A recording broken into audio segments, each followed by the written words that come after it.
ನರೇಂದ್ರ ಮೋದಿ ಅವರು ಅಕ್ರಮವಾಗಿ ಆ ಸಿಂಹಾಸನದ ಮೇಲೆ ಕೂತ್ಕೊಂಡ್ಬಿಟ್ಟಿದ್ದಾರೆ.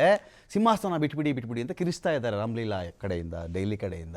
ಏನನ್ನಿಸ್ತು ನಿಮಗೆ ಇದೆಲ್ಲ ಈ ಥರ ಪ್ರೆಸೆಂಟೇಷನ್ ಮಾಡಿ ಅಷ್ಟೊಂದು ಜನ ಸೇರಿದ್ರು? ಅವರು ಒಂದು ಪ್ಯಾಟ್ರನ್ ಇಲ್ಲ, ಇವ್ರ ಈ ಥರ ಗೆಲ್ಲುವುದಕ್ಕೆ ಈ ದೇಶದಲ್ಲಿ ಒಂದು ಪ್ಯಾಟ್ರನ್ ಇಲ್ಲ. ಆಡಳಿತ ವಿರೋಧಿ ಅಲೆ ಇರುತ್ತೆ, ಅದರ ಆಚೆಗೆ ಇಷ್ಟೊಂದು ಸೀಟ್ ಬರುತ್ತೆ ಅಂದರೆ ಹೇಗೆ ಸಾಧ್ಯ ಅಂತ ಕಾಂಗ್ರೆಸ್ನವರ ಪ್ರಶ್ನೆ. ಸರ್, ಇವತ್ತು ವೋಟ್ ಚೋರಿ ಸಮಸ್ಯೆ ಅಂತ ಏನು ಹೇಳ್ತಾ ಇದ್ದಾರಲ್ಲ, ಇದು ಜನರ ಸಮಸ್ಯೆ ಅಲ್ಲ. ಮೊದಲನೇದಾಗಿ ಇರ್ತಕ್ಕಂಥದ್ದು ಕಾಂಗ್ರೆಸ್ ಪಕ್ಷದ ಸಮಸ್ಯೆ. ಯಾಕೆ ಅಂದ್ರೆ ಎಲೆಕ್ಷನ್ ಆಗೋದು, ಚುನಾವಣೆ ಆಗೋದಲ್ಲ ಇದು. ಅಲ್ಲಲ್ಲ, ಸಮಸ್ಯೆ ಇರೋದು ಕಾಂಗ್ರೆಸ್ನವ್ರಿಗೆ ಮಾತ್ರ ಅನಿಸ್ತಾ ಇದೆ. ಯಾಕೆಂದ್ರೆ ಜನರು ಯಾರು ಕೂಡ ಬಂದು ಬೀದಿಲಿ ನಿಂತ್ಕೊಂಡು ನಾನು ವೋಟ್ ಚೋರಿ ಆಗಿದೆ ಅಂತ ಎಲ್ಲೂ ಕೂಡ ಹೇಳ್ತಾ ಇಲ್ಲ. ಹೇಳ್ತಾ ಇರ್ತಕ್ಕಂಥದ್ದು ಕಾಂಗ್ರೆಸ್ ನಾಯಕರುಗಳು. ಜನಗಳಿಗೆ ಅದು ಅರಿವಿಲ್ಲ ಅಂತ. ಒಂದ್ ನಿಮಿಷ ಬರ್ತೀನಿ ನಾನು. ನೋಡಿ, ಇವತ್ತು ಏನು EVM ಅನ್ನೋದು ಮೊನ್ನೆ ಸ್ಟಾರ್ಟ್ ಆಗಿರ್ತಕ್ಕಂಥದ್ದಲ್ಲ ಸರ್. 2004 ಚುನಾವಣೆ ಗೆದ್ದಿದ್ದು ಇದೇ ಕಾಂಗ್ರೆಸ್. ಮನಮೋಹನ್ ಸಿಂಗ್ ಅವರು ಪ್ರಧಾನಮಂತ್ರಿಗಳಾದರು. 2009 ಕೂಡ ಅದೇ EVM ಪ್ಯಾಟರ್ನಿಂದಲೇ ಆಗಿರ್ತಕ್ಕಂಥದ್ದು. ಮನಮೋಹನ್ ಸಿಂಗ್ 2ನೇ ಬಾರಿ ಪ್ರಧಾನಮಂತ್ರಿಯಾಗಿ ಸುಮಾರು 10 ವರ್ಷಗಳ ಕಾಲ ಈ ದೇಶವನ್ನು ಆಡಳಿತರು. ಇವತ್ತು ವೋಟ್ ಚೋರಿ ಅನ್ನೋದನ್ನ ಯಾವ ದಾಖಲೆ ಇಟ್ಕೊಂಡು ಇವತ್ತು ರಾಹುಲ್ ಗಾಂಧಿ ಇಟ್ಕೊಂಡು ಅಲ್ಲಲ್ಲ, ಚುನಾವಣೆ ಆಯ್ತು ಸರ್. ಇವತ್ತು ಚುನಾವಣೆ ದಾಖಲೆಗಳನ್ನ ಎಲ್ಲಿ ತಗೊಂಡೋಗಿ ಕೊಡ್ಬೇಕಾಯ್ತು? ಸಪೋಸ್ ವೋಟ್ ಚೋರಿ ಅನ್ನೋದು ಸಾಮಗ್ರಿಗಳು ಇವ್ರು ಏನೇನೆಲ್ಲ ಹೇಳ್ತಾ ಇದಾರಲ್ವಾ, ಇಷ್ಟನ್ನು ತಗೊಂಡೋಗಿ ಚುನಾವಣಾ ಆಯೋಗ ಕರೆದ್ರಲ್ಲ ಬೆಂಗಳೂರಿಗೆ ಬಂದು. ಆಗಸ್ಟ್ 12ನೇ ತಾರೀಕು ಇವ್ರು ಬಂದ್ಬಿಟ್ಟು ಪ್ರತಿಭಟನೆ ಮಾಡೋದಂಥ ಸಂದರ್ಭದಲ್ಲಿ ನಿಮ್ಮಲ್ಲಿ ಇರ್ತಕ್ಕಂಥ ದಾಖಲೆಗಳು ಯಾವ್ದಾನ ಇದ್ರೆ ನೀವು ಚುನಾವಣಾ ಆಯೋಗ ಬಂದು ಸಲ್ಲಿಸಿ ಅಂತಂದ್ರು. ಇವರು ಚುನಾವಣೆಗೆ ಹೋಗ್ದಲೆ ಇವರು ಹೆಲಿಕಾಪ್ಟರ್ ಹೊತ್ಬಿಟ್ಟು ಹೊರಟೋದ್ರು ಡೆಲ್ಲಿಗೆ. ಇವ್ರದ್ದು ಸಮಸ್ಯೆ ಇರೋದು ಬಿಟ್ವೀನ್ ಚುನಾವಣಾ ಆಯೋಗ ಮತ್ತೆ ಹಿಟ್ ಅಂಡ್ ರನ್ ಬಿಟ್ರೆ ಬೇರೆ ಏನು ರಾಹುಲ್ ಗಾಂಧಿ ಕೈಲಿ ಏನೂ ಆಗ್ತಾ ಇಲ್ಲ. ಯಾಕೆಂದ್ರೆ ಇಡೀ ದೇಶದಲ್ಲಿ ಗೋವಿಂದರಾಜ್ ಏನ್ ಗೊತ್ತಾ, ಈಗ ರಾಹುಲ್ ಗಾಂಧಿಗೆ ಒಂದು ಪ್ರೆಸೆಂಟೇಷನ್ ಮಾಡಿದ್ರು ಈ ಥರ ಅಂತ ಕೇಳಿಸ್ಕೊಂಬಿಡಿ. 22 ವೋಟ್ ಈ ಥರ ಬಿದ್ದಿದೆ, ಒಂದೊಂದು ವಿಳಾಸದಲ್ಲಿ ಇಷ್ಟೊಂದು ಜನ ಇದ್ದಾರೆ, ಈ ಥರ ಎಲ್ಲ ಮೋಸ ನಡೀತಾ ಇದೆ ನೋಡಿ, ಬಿಹಾರದಲ್ಲೂ ಹಿಂಗೆ ಮಾಡ್ತಿದ್ದಾರೆ, ಮಹಾರಾಷ್ಟ್ರದಲ್ಲಿ ಈ ಥರ ಲಕ್ಷಾಂತರ ವೋಟ್ಗಳು ಹೆಂಗೆ ಜಾಸ್ತಿ ಆಯಿತು, ಈ ಥರದ್ದೆಲ್ಲ ಬಂದಾಗ ಚುನಾವಣಾ ಆಯೋಗದವರು ಸೇಮ್ ಡಾಕ್ಯುಮೆಂಟ್ಸ್ ಇಟ್ಕೊಂಡು, ಸೇಮ್ LED ದೊಡ್ಡ ವಾಲ್ ಇಟ್ಕೊಂಡು, ದೊಡ್ಡ ವಾಲು, ಮಿಸ್ಟರ್ ರಾಹುಲ್ ಗಾಂಧಿ ನಿಂತ್ಕೋ ಪಾಪ ನನ್ನ ಎದುರುಗಡೆ, ನೀನು ಹೇಳ್ತಿರೋದು ಶುದ್ಧ ಸುಳ್ಳು. ಕಾರಣ ರಾಹುಲ್ ಗಾಂಧಿ ಒಂದು ವೇಳೆ ದಾರಿ ಹೋಕನ ಥರ ಯಾವುದೋ ಡಾಕ್ಯುಮೆಂಟ್ ಸಿಕ್ತು ಅಂತ ತಂದುಬಿಟ್ಟು ಪ್ರೆಸೆಂಟ್ ಮಾಡಿದರೆ ಬೇರೆ ವಿಚಾರ. ರಾಹುಲ್ ಗಾಂಧಿ ಹೇಳಿದ್ದೇನೋ 8 ಅಡಿಗಳ ದಾಖಲೆಗಳನ್ನು ಕೊಟ್ಟರು, ಅದನ್ನು ನಾನು ಇದನ್ನು ವಿಶ್ಲೇಷಣೆ ಮಾಡೋಕ್ಕೆ ನನಗೆ 6 ತಿಂಗಳ ಟೈಮ್ ಬೇಕಾಯಿತು, ಪ್ರೆಸೆಂಟ್ ಮಾಡಿದೆ ಅಂದಾಗ ಚುನಾವಣಾ ಆಯೋಗವೋ ಅಥವಾ BJPಯವರೋ ಇಲ್ಲ ಗೋವಿಂದರಾಜುನೋ ಎದ್ದು ನಿಂತ್ಕೊಂಡು ಬನ್ನಿ ರಾಹುಲ್ ಗಾಂಧಿ ಅಂತ ಇಡೀ ದೇಶದ ಮುಂದೆ ಯಾಕೆ ಪ್ರೂವ್ ಮಾಡಲಿಲ್ಲ? ರಾಹುಲ್ ಗಾಂಧಿ ಹತ್ರ ಇರ್ತಕ್ಕಂಥ ದಾಖಲೆಗಳು ಯಾವ ಉರುಳಿಲ್ಲ. ಅಲ್ಲ, ಚುನಾವಣಾ ಆಯೋಗ ಕೊಟ್ಟಿರೋದ್ರಿ ಅದು. ಅದನ್ನ ಆಯೋಗ ಕೇಸ್ ಮಾಡ್ಬೇಕಲ್ಲ. ಸಮಸ್ಯೆ ಇದೆ ಅಂತ ಹೇಳಿದ್ರೆ ಭವಿಷ್ಯ ಸೊಲ್ಯೂಷನ್ ಕೊಡೋ ಅಂತ ಕೆಲಸ ಚುನಾವಣಾ ಆಯೋಗ ಮಾಡ್ತಾ ಇತ್ತು. ಇವ್ರು ಯಾವ್ದೇ ದಾಖಲೆಗಳನ್ನ ತಗೊಂಡೋಗ್ಬಿಟ್ಟು ಇವರು ಏನು ಹೈಡ್ರೋಜನ್ ಬಾಂಬ್ ಅಂದ್ರು, ಎಲ್ಲಿ ಕೊಟ್ಟಿರೋದ್ರ ದಾಖಲೆನ ಇಲ್ಲಿವರೆಗೂ ಚುನಾವಣಾ ಆಯೋಗ ಹತ್ರ ತಿರುಗೂ ನೋಡ್ಲಿಲ್ಲ. ರಾಹುಲ್ ಗಾಂಧಿಗೆ ಭಯ. ಯಾಕೆಂದ್ರೆ ನಾವು ಹೇಳ್ತಾ ಇರೋದೆಲ್ಲ ಸುಳ್ಳು ಅಂದ್ಬಿಟ್ಟು ಅವ್ರಿಗೆ ಅನ್ಸಕ್ ಸ್ಟಾರ್ಟ್ ಆಗಿದೆ. ಅವ್ರಿಗೆ ಏನಾದ್ರು ಒರಿಜಿನಾಲಿಟಿ ಗೊತ್ತಿದ್ರೆ ಭವಿಷ್ಯ ಚುನಾವಣಾ ಆಯೋಗಕ್ಕೆ ಹೋಗ್ತಾ ಇದ್ರು, ಕಂಪ್ಲೇಂಟ್ ಮೂಲಕ ಕೊಡ್ತಾ ಇದ್ರು, ಇದನ್ನ ತನಿಖೆ ಮಾಡಿಸಿ ಇದ್ರ ಬಗ್ಗೆ ನನಗೆ ಒಂದು ಮಾಹಿತಿ ಕೊಡಿ, ಸರಿಯಾದ ಒಂದು ನ್ಯಾಯ ಒದಗಿಸ್ಕೊಡಿ ಅಂತ ಕೇಳುವಂತ ಕೆಲಸ ಈ ರಾಜ್ಯದ ದೇಶದ ಜನತೆ ಮುಂದೆ ಕೇಳುವಂತ ಕೆಲಸ ಮಾಡಬಹುದಾಯ್ತು. ಇಲ್ಲಿವರೆಗೂ ಸರ್ ಹೈಡ್ರೋಜನ್ ಬಾಂಬ್ ಬಿಟ್ರು, ಏನಾಯ್ತು? ಟುಸ್ ಆಯ್ತು.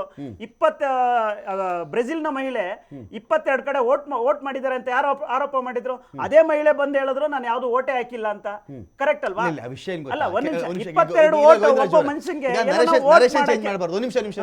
ನರೇಶನ್ ಚೇಂಜ್ ಮಾಡಬಾರ್ದು. ಇಲ್ಲಿ ವಿಷಯ ಆಗಿರೋದು ಏನ್ ಗೊತ್ತಾ, ಇದನ್ನ ಯಾವಾಗಲೂ ನೀವು ಈ ತರ ಮಾತಾಡ್ಬಿಡ್ತೀರಿ, ಬೇಗ ಮಾತಾಡುವಂತ ವಿಷಯ ಅಲ್ಲ. ಒಂದು ನಿಮಿಷ ಕೇಳಿಸ್ಕೊಳ್ಳಿ. ಈಗ ಬ್ರೆಜಿಲ್ ಮಹಿಳೆಯ ಫೋಟೋ, ಒಬ್ಬ ಮಾಡೆಲ್ನ ಫೋಟೋ ಇದೇ ಎನ್ನಲಾಗಿರ್ತಕ್ಕಂತಹ ಒಂದಷ್ಟು ಗುರುತಿನ ಚೀಟಿಗಳು ಮಾಡಿ ಆ ಫೋಟೋ ಇಟ್ಕೊಂಡು ಆ ಲೇಡಿ ಯಾವತ್ತೂ ಇಂಡಿಯಾಗೆ ಬಂದಿಲ್ಲ, ಕರೆಕ್ಟ್, ಆ ಥರದ್ದು ಫೋಟೋಗಳು. ಯಾಕಂದ್ರೆ ಇಂಡಿಯಾದಲ್ಲಿ ಯಾವ್ದೋ ಸೃಷ್ಟಿ ಮಾಡಿಬಿಟ್ರೆ ಈಸಿ ಕಂಡುಹಿಡಿಯೋದು. Correct sir. ಆ ಥರದ್ದು ಇಟ್ಕೊಂಡು 22 ಕಡೆ ವೋಟ್ ಮಾಡಿಸಿದ್ದಾರೆ ಅಂತ ಆ ಹುಡುಗಿ ಬಂದು ವೋಟ್ ಹಾಕಿದ್ಲು ಅಂತಲ್ಲ, ಹೆಸರಲ್ಲಿ ಯಾರೋ ವೋಟ್ ಮಾಡಿದ್ದಾರೆ ಅಂತ ವಿಷಯ ಸರ್. ಇವತ್ತು ಭಾರತದಲ್ಲಿ ನುಸುಳುಕೋರು ಅಂತ ಜಾಸ್ತಿ ಇದ್ದಾರೆ ಭಾರತದಲ್ಲಿ. ಯಾಕೆಂದ್ರೆ ಅಕ್ರಮ ವಲಸಿಗರು ಸಿಕ್ಕಾಬಿಟ್ಟೆ ಇದ್ದಾರೆ. ಇದ್ರ ಬಗ್ಗೆನೆ ಈಗ SIR ಅಂತ ಏನ್ ಕ್ರಮ ಕೈಗೊಂಡ್ರು, ಬಿಹಾರದಲ್ಲೂ ಆದಂಥದ್ದು. ಇದೇನ್ ಮೊನ್ನೆ ಮಾಡಿರ್ತಕ್ಕಂಥ SIR ಅಲ್ಲ ಸರ್. ಇದು ಮಾಡ್ತಾ ಇರ್ತಕ್ಕಂಥದ್ದು 9ನೇ ಬಾರಿ ಇರ್ತಕ್ಕಂಥದ್ದು. ಏನ್ 1952ರಿಂದ ಇಲ್ಲಿವರೆಗೂ 8 ಬಾರಿ ಕಂಪ್ಲೀಟ್ ಆಗಿತ್ತು. ಈಗ 9ನೇ ಬಾರಿ ಚುನಾವಣಾ ಆಯೋಗ SIR ಅಂತ ಮಾಡ್ತಾ ಇದೆ. ಇದರಲ್ಲೇನು ಹೊಸತಿಲ್ಲ. ಇವತ್ತೇನೋ ಯಾರು ಸತ್ತೋಗಿದ್ದಾರೆ, ಯಾರು ಇಲ್ಲ, ಯಾರನ್ನ ಅಕ್ರಮವಾಗಿ ವಲಸೆ ಬಂದಿರ್ತಕ್ಕಂಥ ಯಾರು ವೋಟರ್ ಲಿಸ್ಟ್ ಅಲ್ಲಿ ಇದಾರಾ ಇಲ್ವಾ ಅಂತ ತನಿಖೆ ಮಾಡಿ ಈಗ ಬಿಹಾರದಲ್ಲಿ 40 ಲಕ್ಷ ಡೆಲಿಷನ್ ಆಯ್ತು ಸರ್. ಅಡಿಷನ್ ಬಂದ್ಬಿಟ್ಟು ಸುಮಾರು 20 ಲಕ್ಷ ಆಯ್ತು. ಇದೇ ಚುನಾವಣಾ ಆಯೋಗ ಎಲ್ಲಾ ಪಕ್ಷದವರೆಗೂ ನೋಟಿಸ್ ಕೊಟ್ಬಿಟ್ಟು ನಾವು ಈ ತರ 40 ಲಕ್ಷ 63 ಲಕ್ಷ 33 ಲಕ್ಷಕ್ಕೆ ಹೆಂಗೆ ಇಳಿಸ್ಬಿಟ್ರಿ ಅವಾಗ ಸುಪ್ರೀಂ ಕೋರ್ಟ್ ಹೇಳಿದ ತಕ್ಷಣ? ಅಲ್ಲ ಒಂದ್ ನಿಮಿಷ, ಲೆಟ್ ಮಿ ಕಂಪ್ಲೀಟ್ ಸರ್. ಇವ್ರು ಚುನಾವಣಾ ಆಯೋಗ ಎಲ್ರಿಗೂ ಪಕ್ಷದವ್ರಿಗೂ ನಿಮ್ಮಲ್ಲಿ ಯಾರಾದ್ರೂ ಈ ತರ ದಾಖಲೆಗಳಿದ್ದು ಇವರು ಸೇರಿಸುವಂತ ಕೆಲಸ ಇದೆ ಇಲ್ಲ ತಪ್ಪೇನೋ ನಡೆದಿದ್ರೆ ಬನ್ನಿ ನೀವು ಮಾಹಿತಿಯನ್ನ ಕೊಡಿ ಅಂತ ಕೇಳ್ಕೊಂಡ್ರಲ್ಲ. ಯಾವ್ದೇ ಪಕ್ಷದ ನಾಯಕರುಗಳು ಹೋಗ್ಲಿಲ್ಲ. ಯಾಕೆ ಹೋಗ್ಲಿಲ್ಲ? ಎಲ್ಲವೂ ಸರಿ ಇದ್ರಿಂದ ತಾನೇ ಹೋಗ್ಲಿಲ್ಲಲ್ಲ ನೀವು. ದಿನೇಶ್ ಈಗ ಸುಮ್ನೆ ಆರೋಪ ಮಾಡಿ ದೇಶದ ಜನರನ್ನ ಎಲ್ಲೋ ಒಂದ್ ಕಡೆ ದಿಕ್ತಪ್ಪಿಸುವಂತ ಕೆಲಸ ಕಾಂಗ್ರೆಸ್ ನಾಯಕರ ಕಡೆಯಿಂದ ಆಗ್ತಾ ಇದೆ ಸರ್. ಇದಕ್ಕೆ ಸರಿಯಾದ ದಾಖಲೆಗಳು ಕೊಟ್ಟು ಏನು ಅವ್ರ ಕಾನೂನು ಕ್ರಮವಾಗಿ ಏನು ಹೋರಾಟ ಮಾಡಬಹುದು ಖಂಡಿತ ಮಾಡ್ಲಿ ಸರ್. ಇಲ್ಲಿವರೆಗೂ ರಾಹುಲ್ ಗಾಂಧಿ ಈ ದೇಶದ ಸಮಸ್ಯೆಗಳ ಬಗ್ಗೆ ಕೂತ್ಕೊಂಡು ಯಾವ್ದು ಒಂದು ಹೋರಾಟ ಮಾಡಕ್ಕಾಗಿಲ್ಲ.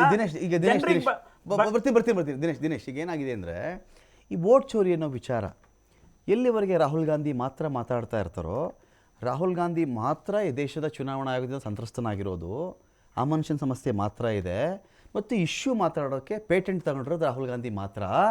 ಬೇರೆ ಎಲ್ಲ ಪಕ್ಷಗಳು ಈ ದೇಶದಲ್ಲಿ ಕಂಫರ್ಟಬಲ್ ಝೋನಲ್ಲಿ ಇವೆ, ಇನ್ಕ್ಲೂಡಿಂಗ್ ಆಮ್ ಆದ್ಮಿ ಪಾರ್ಟಿ ಅಂತ ನಾವು ಅರ್ಥ ಮಾಡ್ಕೋಬೇಕಾ ಇದನ್ನು? ಅಥವಾ ಅಲ್ಲೊಂದು ಇಲ್ಲೊಂದು ಯಾರೋ ನಿಮ್ಮ ಕಡೆಯವ್ರು ಬಂದ್ಬಿಡೋದು, ಮಾತಾಡ್ಬಿಟ್ಟು ಹೋಗ್ಬಿಡೋದು, ಅಲ್ಲೇ ಮುದೋಗುತ್ತಾ ಇದು ಅಂತ? ನೀವೆಲ್ಲ ಸಂತೃಪ್ತರ ನೀವು ಇದು ವಿಚಾರ? ಈಗ ವೋಟ್ ಚೋರಿ ಆಗಿದೆಯಾ ಆಗಿಲ್ವಾ? ಇದೆ ಆಗಿದೆ. ನಾನು ಹೇಳ್ತಾ ಇದ್ದೀನಿ, ಯಾಕೆ ಮಾತಾಡಲ್ಲ? ಮಾತಾಡಿರೋ ನಾವೇನೆ, ಇದನ್ನು ಸುಪ್ರೀಂ ಕೋರ್ಟ್ ತನಕ ತಗೊಂಡೋಗಿರೋರು ನಾವೇನೆ. ಅದಕ್ಕೆ ಕೊಡ್ತೀನಿ. ಇವತ್ತು ವೋಟ್ ಚೋರಿ ಅಂತ ಏನು ಹೇಳ್ತೀವಲ್ಲ, it is not a survival of single party, it is survival of democracy. ಯಾಕಂದ್ರೆ ಇವತ್ತು ಡೆಮಾಕ್ರಸಿ ನಿಂತಿರೋದೆ ಮತದಾನದ ಹಕ್ಕಿನ ಮೇಲೆ. ಇವತ್ತು ಅದನ್ನೇ ಕಸಿದ ಮೇಲೆ ಇನ್ನು ಡೆಮಾಕ್ರಸಿ ಎಲ್ಲಿದೆ ದೇಶದಲ್ಲಿ ಅಂತ ನಾನು ಕೇಳ್ತೀನಿ. ಇದಕ್ಕೆ ನಿದರ್ಶನ ಅಂದ್ರೆ ಇವತ್ತು ಇದಕ್ಕೆ ಬೆಸ್ಟ್ ಎಕ್ಸಾಂಪಲ್ ಏನಾಗಿದೆ ಅಂದ್ರೆ ಆಡಳಿತ ಪಕ್ಷನೇ ಅಂಪೈರ್ ಆಗ್ಬಿಟ್ಟೈತೆ. ಅದೇ ಸಮಸ್ಯೆ ಆಗಿರೋದು ಇಲ್ಲಿ. ಹಿಂದೆ ಏನು ಎಲೆಕ್ಷನ್ ಕಮಿಷನರ್ ಸೆಲೆಕ್ಷನ್ ಅಲ್ಲಿ ಸುಪ್ರೀಂ ಕೋರ್ಟ್ ಜಡ್ಜ್ ಇರ್ತಿದ್ರು, ಅವ್ರನ್ನ ಹೊರಗಿಟ್ಟಾಗ್ಲೇ ಗೊತ್ತಾಗುತ್ತೆ ಇಲ್ಲಿ ಆಡಳಿತ ಪಕ್ಷನೇ ಅಂಪೈರ್ ಆಗಿದೆ ಅಂತ. ಇದಕ್ಕೆ ಇನ್ನೂ ಒಂದು ನಿದರ್ಶನ ಅಂದ್ರೆ ಚಂಡೀಗಢ್ನಲ್ಲಿ ನಡೆದಂತ ಮೇಯರ್ ಎಲೆಕ್ಷನ್ ಅಲ್ಲಿ ಏನು ಫೆಬ್ರವರಿ 2024ರಲ್ಲಿ ಪ್ರಿಸೈಡಿಂಗ್ ಆಫೀಸರೇ ವೋಟ್ ಚೋರಿ ಮಾಡ್ತಾರೆ, ಸಿಕ್ಕಾಕೊಂಡ್ರು. ಅದು ನಮ್ಮ ಆಮ್ ಆದ್ಮಿ ಪಕ್ಷದ ಮೇಲೆನೆ ಮಾಡಿದ್ದು, ತಗೊಂಡೋಗಿ ಸುಪ್ರೀಂ ಕೋರ್ಟ್ ನಿಲ್ಸುದು. ಸುಪ್ರೀಂ ಕೋರ್ಟ್ ಅಲ್ಲಿ ಏನ್ ಮಾಡಿದ್ರು ಆ ವ್ಯಕ್ತಿಗೆ ಇಷ್ಟೇ, ಅವತ್ತೇ ಆ ವ್ಯಕ್ತಿನ ನೇಣಿಗೇರಿಸಿದ್ರೆ ನಿಜವಾಗ್ಲು ಚಂದ್ರಚೂಡ್ ಅವರು CJ ಅವರು ಇವತ್ತು ಈ ಪರಿಸ್ಥಿತಿ ಬರ್ತಿರ್ಲಿಲ್ಲ. ನಮ್ಮ ದೇಶದಲ್ಲಿ ಕಾನೂನು ಕೂಡ ಸತ್ತೋಗಿದೆ, ಇದನ್ನ ನಾನು ಕರೆಕ್ಟ್ ಆಗಿ ಹೇಳ್ತೀನಿ. ಯಾಕಂದ್ರೆ ಅವತ್ತೇ ಆ ಪ್ರಿಸೈಡಿಂಗ್ ಆಫೀಸರ್ನ ನೇಣಿಗೆ ಹಾಕಿದ್ರೆ ಇವತ್ತು ಈ ದೇಶಕ್ಕೆ ಇಂಥ ದುರ್ಗತಿ ಬರ್ತಿರ್ಲಿಲ್ಲ.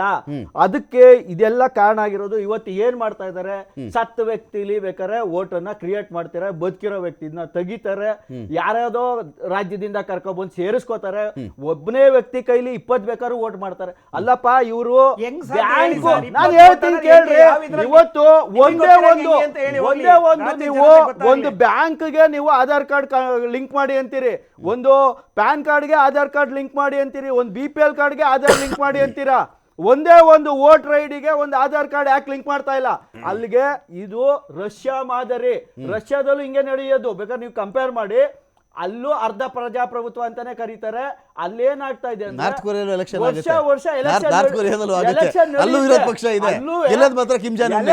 ರಿಸಲ್ಟ್ ಬರೋ ಇನ್ನು ಒತ್ತುತ್ತಿದ್ದಂಗೆ ರಿಸಲ್ಟ್ ಅನೌನ್ಸ್ ಆಗಕ್ ಮುಂಚೆನೆ ರಿಸಲ್ಟ್ ಅನೌನ್ಸ್ ಆಗುತ್ತೆ, ಅಂದ್ರೆ ಕೌಂಟಿಂಗ್ ಮುಂಚೆನೆ ರಿಸಲ್ಟ್ ಅನೌನ್ಸ್ ಆಗುತ್ತೆ ರಷ್ಯಾದಲ್ಲಿ. ಆಮೇಲೆ ಇವ್ರು ಏನು ವೋಟಿಂಗ್ ಪರ್ಸೆಂಟೇಜ್ ಆಗಿರುತ್ತೆ ಅದಕ್ಕಿಂತಲೂ ಜಾಸ್ತಿ ವೋಟು ರೆಕಾರ್ಡ್ ಆಗಿರುತ್ತೆ ಎಲ್ಲಿ, ರಷ್ಯಾದಲ್ಲಿ. ಅದೇ ಮಾದರಿ ಇಂಡಿಯಾದಲ್ಲೂ ಆಗ್ತಾ ಇದೆ ಅಂತ. ಮಹಾರಾಷ್ಟ್ರದಲ್ಲೂ ಅದೇ ಆಗಿರೋದು.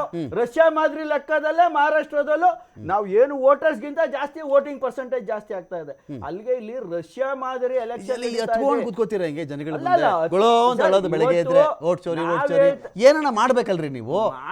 ಜನ ಏನ್ ಟಿವಿ ನೋಡ್ತಿದಾರಪ್ಪ, ಜನ ವೋಟ್ ಚೋರಿ ರಷ್ಯಾ ಮಾದರಿ ಎಲ್ಲ ಹೇಳ್ತಾ ಇದ್ದೀರಲ್ಲ, ಏನ್ ಮಾಡ್ಬೋದಪ್ಪ? ಕಾಮನ್ ಮ್ಯಾನ್ ಏನ್ರಿ ಮಾಡ್ಬೋದು? ಜನ ಸೇರ್ಬೋದಾ? ಫ್ರೀಡಂ ಪಾರ್ಕ್ ಕರ್ಸ್ತೀರಾ ಜನನ? ಜನ ಕರ್ಸ್ತೀರಾ ನೀವು? ನಾವ್ ಹೇಳ್ತಾ ಇರೋದು ರಾಮ್ಲೀಲಾ ಕೇಳಿ, ಜನ ದಂಗೆ ಹೇಳ್ಬೇಕು ವ್ಯವಸ್ಥೆ ವಿರುದ್ಧ. ಇದು ಪಿತೂರಿ ಸಂಚು ಮಾಡ್ತಿರೋದು ನೀವು. ಪಿತೂರಿ ಅಂತಲ್ಲ ನಾನು ಹೇಳ್ತಾ ಇರೋದು, ಇವತ್ತಿನ ವ್ಯವಸ್ಥೆ ಮಾತ್ರ ಮನೇಲಿ ಆರಾಮಾಗಿರಿ, ಸತ್ರ ಬಡ ಜನಗಳು ಸಾಯಲಿ ಒಳಗಡೆ ಅಂತ. ವೋಟ್ ಚೋರಿ ಅಂದ್ರೆ ಇನ್ನೂ ಒಂದ್ ಹೇಳ್ತೀನಿ, ಹಣ ಕೊಟ್ಟು ವೋಟ್ ಹಾಕಿಸ್ಕೊಳ್ಳೋದು ವೋಟ್ ಚೋರಿನೇ, ಜಾತಿ ಮೇಲೆ ವೋಟ್ ಹಾಕಿಸ್ಕೊಳ್ಳೋದು ವೋಟ್ ಚೋರಿನೇ, ಧರ್ಮದ ಮೇಲೆ ವೋಟ್ ಹಾಕಿಸ್ಕೊಳ್ಳೋದು ವೋಟ್ ಚೋರಿನೇ. ಎಲ್ಲಾ ಚೋರಿಗಳು ಇವತ್ತು ದೇಶದಲ್ಲಿ ನಡೆದು ಇವತ್ತು ಜನಕ್ಕೆ ಗೊತ್ತಿಲ್ಲ. ಇನ್ನು 5-10 ವರ್ಷ ಹೋದ್ರೆ ಈ ಪ್ರಜಾಪ್ರಭುತ್ವ ವ್ಯವಸ್ಥೆನೇ ಇರಲ್ಲ.